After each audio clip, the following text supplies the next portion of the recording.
Lundi 2 janvier, Joey Starr était l'invité de Deborah Grunewald dans son émission dans le rétro diffusé sur France Bleu. Le rappeur a accepté de revenir sur son enfance, notamment sur sa relation avec son père qui le maltraitait. Dans son émission dans le rétro diffusé sur France Bleu, Deborah Grunewald propose à ses auditeurs un voyage dans le temps, un retour sur la vie et la carrière de ses invités. Lundi 2 janvier 2023, elle a reçu Joey Starr, membre du groupe NTM. Au cours de cet échange, le comédien de 55 ans a accepté de revenir sur son enfance pendant laquelle il a souffert de vide affectif. Comment est-il parvenu à combler ce manque? On fait vadrouiller notre imagination, la musique entre autres. Heureusement, j'habitais au rez-de-chaussée donc assez tôt, je pouvais voir ce qui se passait dehors.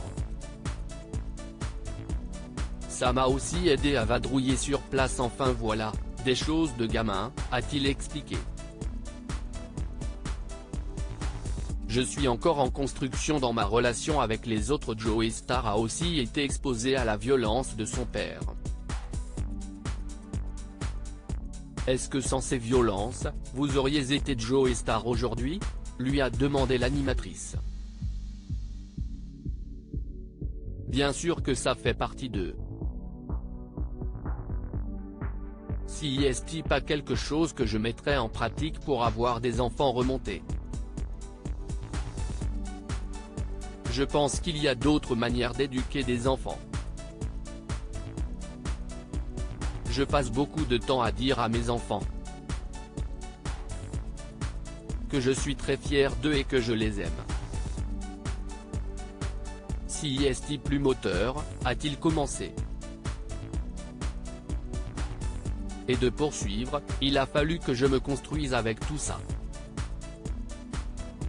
Je me suis retrouvé livré à moi-même parce que je suis parti. Tout ça fait qu'aujourd'hui, même à 55 ans, je suis encore quelqu'un qui est encore en construction dans ma relation avec les autres. Il y a une chose que j'ai réussi à faire, c'est de ne pas violenter mes enfants, de ne pas tomber dans certains travers qui font partie de la base de mon éducation. Il n'a jamais demandé des nouvelles de ses petits-enfants. Joey Starr ne cesse pas arrêter là dans ses confidences. En effet, il a révélé que la violence de son père envers lui n'était pas que physique. Au niveau de la maltraitance, elle était surtout très verbale. J'étais un peu comme quelqu'un qui avait le syndrome de Stockholm. Le mec me manquait, je me demandais ce qui lui est arrivé, alors que je me suis rendu compte qu'il n'en avait rien à foutre. Si est-il quelqu'un à l'heure d'aujourd'hui qui n'a jamais demandé des nouvelles de ses petits-enfants, mais même eux, qu'est-ce ce qu'ils t'ont fait? Je comprends certaines choses, mais je n'excuse pas. Comment on peut être à ce point-là emporté par son orgueil? Si est-il vertigineux?